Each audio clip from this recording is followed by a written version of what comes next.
আল্লাহু আকবার,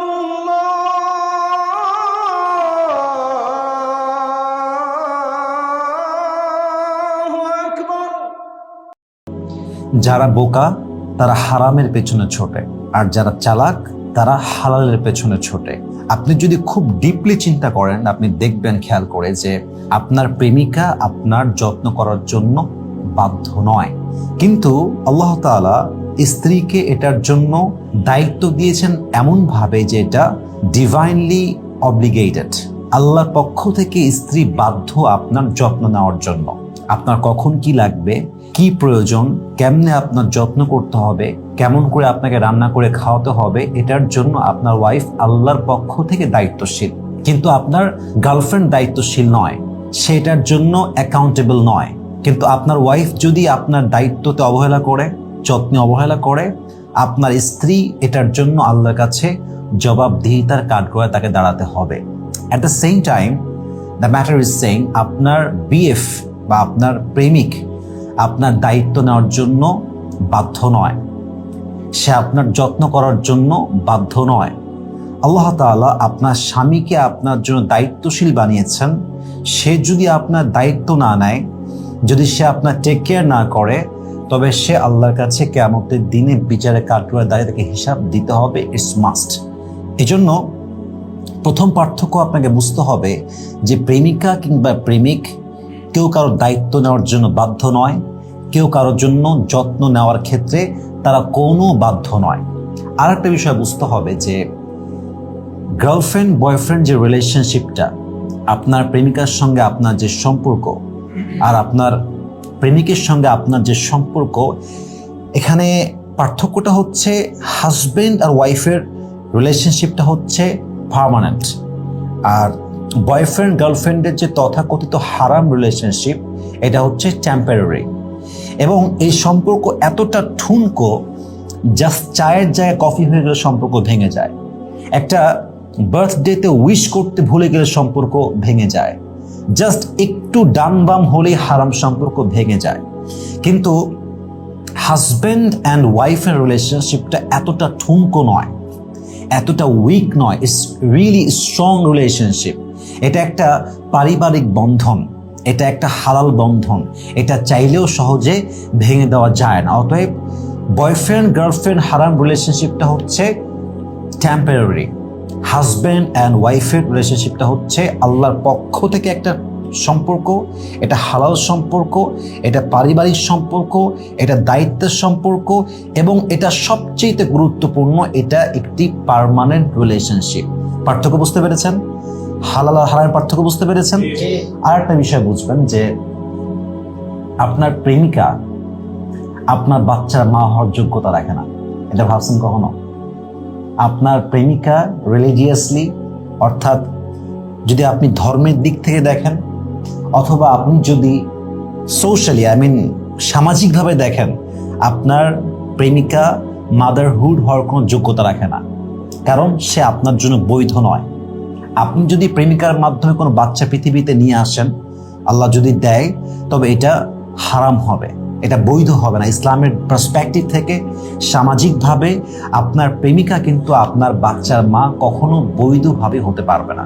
কিন্তু একজন ওয়াইফ, সে চাইলে আপনার বাচ্চার মা হতে পারবে না? পারবে, কারণ আল্লাহ তাআলা এটাকে হালাল করেছেন। এটা হচ্ছে আপনার বংশের ধারা, এটা হচ্ছে আপনার বংশের সিলসিলা। কিন্তু হারামে কিন্তু এইটা অ্যালাউ না, ইভেন এটা সামাজিকভাবেও বৈধ নয়। অতএব এটা মাথায় রাখতে হবে যে একজন প্রেমিকা এবং একজন স্ত্রী কখনোই এক হতে পারে না। আর একটা জিনিস বোঝেন, হারাম রিলেশনশিপে কোনো শ্বশুর বাড়ি থাকে না, কিন্তু হালাল রিলেশনশিপে শ্বশুর বাড়ি আছে না নাই? শাশুড়ি আছে না নাই? একটা ভিন্ন পরিবার আছে।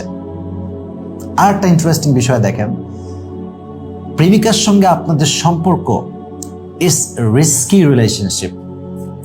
এটা খুবই ঝুঁকিপূর্ণ। কোথাও মিট করতে গেছেন, ভয়ে কাঁপতেছেন। কোনো হোটেলে যাবেন, আপনি ভয়ে কাঁপতেছেন। আপনি কোথাও কি 2 মিনিট বসে বসে কথা বলবেন, হায় হায় হায়, বাপ দেখে ফেলতে পারে, মা দেখে ফেলতে পারে, বন্ধু দেখে ফেলতে পারে, অমুকে দেখে ফেলতে পারে, একটা ভয় আছে। কিন্তু হালাল সম্পর্ক হচ্ছে একদম সেফ। আপনি আপনার বউকে বিয়ে করবেন, আপনি পার্কে গিয়ে ঘোরেন, আপনার বউকে নিয়ে আপনি 5 স্টার হোটেলে গিয়ে স্টে করেন, আপনার বউকে নিয়ে আপনি নদীর ধারে ঘুরে বেড়ান, আপনার বউকে নিয়ে আপনি রিক্সায় ঘোরেন, একটা বাসা ভাড়া নিয়ে থাকেন, নট আ বিগ ডিল। কারণ আপনার রিলেশনশিপটা হালাল। আপনার বাপ জানে, আপনার মা জানে, আপনার ফ্রেন্ড সার্কেল জানে, সোসাইটি জানে, আপনার আশেপাশের সবাই জানে যে আপনারা দুইজন হাজব্যান্ড ওয়াইফ, সেফ রিলেশনশিপ, মনের মধ্যে চাপ নাই। এই বুঝি দেখে ফেললো, এই বুঝি জেনে গেল, এই বুঝি আমার গোমর ফাঁস হয়ে গেল, এই রিস্কটা কিন্তু হালালে নেই। এই জন্য দেখেন আল্লাহ তাআলা কি বলেছেন। আল্লাহ বলছেন যে ومن آياته أن خلق لكم من أنفسكم أزواجا لتسكنوا إليها وجعل بينكم مودة ورحمة।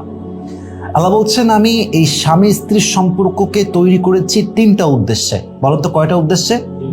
3টা। এই 3টা উদ্দেশ্য পেলেই এই রিলেশনশিপের মিনিং আছে, otherwise there is no meaning of this relationship. দেখেন তো মেলে কিনা আপনাদের সাথে। 1 নাম্বার হচ্ছে ভালোবাসা।